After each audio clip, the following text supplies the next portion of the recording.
Portugal, en fait, a réussi sa transition démocratique après son passage de la dictature à la démocratie.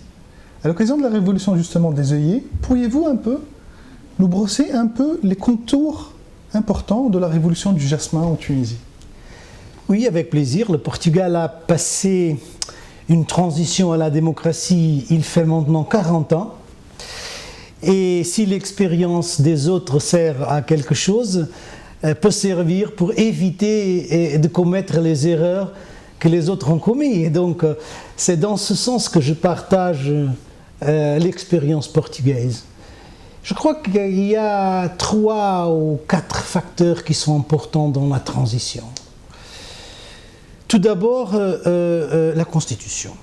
La Constitution est l'encadrement politique et institutionnel de l'état de droit. Et sans l'état de droit, il n'y a pas de démocratie. Donc, nous savons que c'est toujours difficile, parce que c'est autour de la Constitution qui se polarisent les divergences, mais bien entendu, il faut faire des efforts pour trouver un consensus élargi sur le texte de la Constitution, qui est la base de la démocratie. En deuxième lieu, je dirais qu'il y a une autre question importante pour le succès de la démocratisation, qui est justement l'équilibre, la séparation et l'équilibre des pouvoirs, et dans ce cadre, l'autonomie du système du pouvoir judiciaire. Ça, c'est fondamental aussi pour l'état de droit. Une troisième question importante pour nous, Portugais, a été la subordination des forces armées et des forces de sécurité au pouvoir politique légitime, démocratiquement élu. Ça, c'est très important, mais c'est aussi important pour le pouvoir politique de reconnaître la spécificité et la noblesse de la fonction militaire.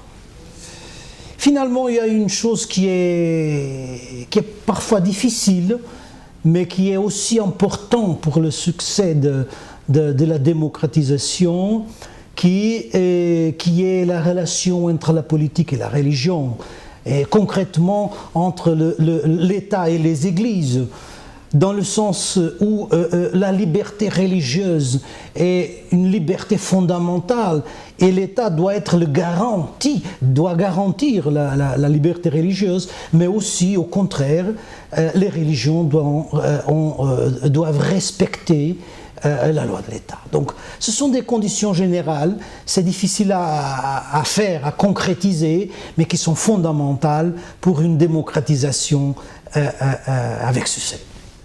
Donc vous avez justement mis dans ce sens l'accent sur les conditions positives de l'élargissement de l'Union européenne au Portugal. Est-ce que le processus justement de partenariat privilégié engagé avec la Tunisie pourrait, à votre sens justement, aider cette intégration ? Ah oui, bien sûr, bien sûr. Pour le Portugal, au moment où le Portugal a demandé l'adhésion, il y avait 2 préoccupations fondamentales. C'était la consolidation de la démocratie et la modernisation de l'économie. Et les 2 conditions ont été pleinement accomplies et ont été très importants pour le succès de la démocratisation. Je crois que, bien qu'il s'agisse des situations différentes, parce que dans le cas portugais, il s'agissait de l'entrée tant qu'État membre, et ici c'est un partenariat privilégié avec la Tunisie, mais je crois que la Tunisie peut bien entendu profiter de ce partenariat privilégié, et le partenariat est déjà une formule très avancée de coopération. Un des pères fondateurs de la communauté européenne, Jean Monnet, disait que la stratégie doit être de petits pas. Donc ça s'agit d'un petit pas, mais un petit pas solide qu'il faut concrétiser et développer. Donc, Monsieur le ministre, justement, le Portugal n'est pas un pays méditerranéen, mais de par sa géographie, mais ce sont justement une partie intégrante de cet espace. Il influe, il agit justement avec des initiatives.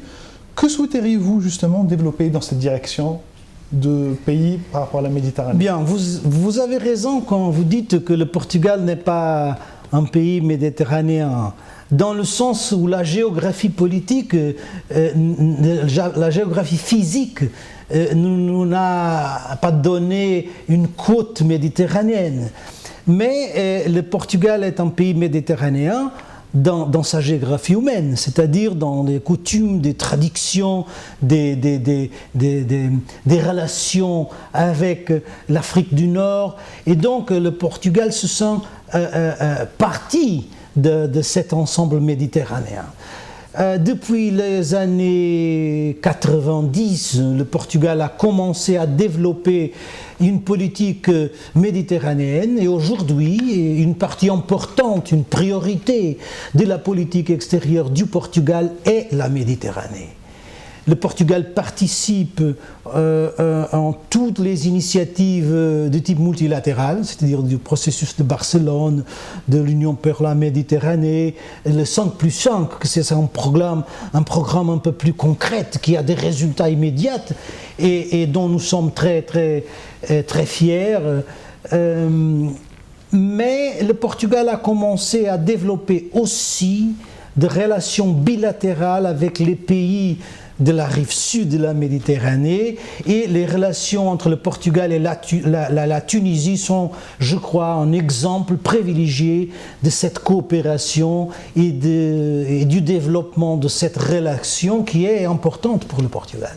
Justement, pour continuer sur le programme et les investissements, la sécurité justement et les investissements, c'est étroitement lié. Comment pourriez-vous définir le champ justement d'application avec l'apparition d'un côté du terrorisme comme nouvelle donne dans l'espace à traiter justement? Oui, disons, la sécurité est une précondition essentielle pour l'économie et pour la société. Rien ne fonctionne pas sans la sécurité. Et donc la sécurité est une valeur fondamentale. Nous n'avons pas de développement économique, nous n'avons pas d'investissement s'il n'y a pas de sécurité. Et nous savons tous que le terrorisme existe, la menace terroriste existe, avec une nouvelle phase depuis le 11 septembre aux États-Unis, à partir de 2007 dans cette région.